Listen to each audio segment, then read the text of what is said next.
In just under 2 weeks, on Monday, August 30th, these school buildings, they are going to be packed once again. And students here in Hartford, they're heading back to the classroom 5 days a week in person with no remote option being offered.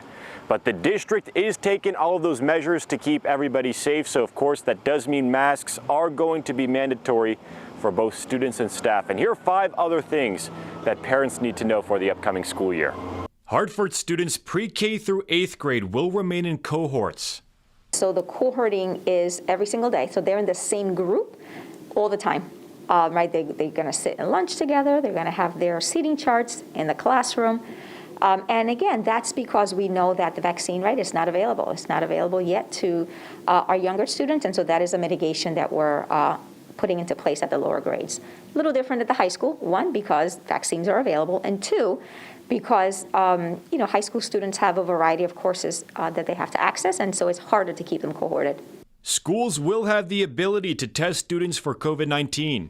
So we have already in all of our nursing suites the ability to test.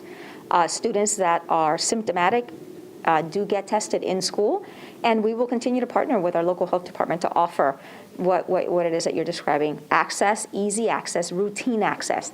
So what is the contact tracing and quarantine process going to look like should someone test positive for COVID-19? So those processes and protocols will remain the same. So the school level team with our district health and safety team engage in the contact tracing, and it depends really on the vaccination, right? And whether or not someone has symptoms. Like I said before, if a student or staff has been vaccinated and they are not, they're asymptomatic, they will not have to quarantine. What about vaccine rates among staff at Hartford Public Schools?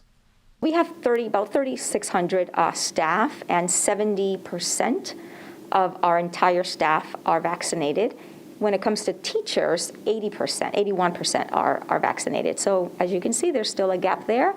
We know that there is about 4.5% of our teachers that have confirmed that they are not vaccinated, which means that there's still a 15% that we're not sure of. After school programs will continue this year. As a matter of fact, we're expanding after-school programs in an effort to have students, acclimate and just build relationships with themselves and with the adults in our schools. And so our athletic sports are going to continue, but the mitigations remain. Angelo Bavaro, Fox 61 News.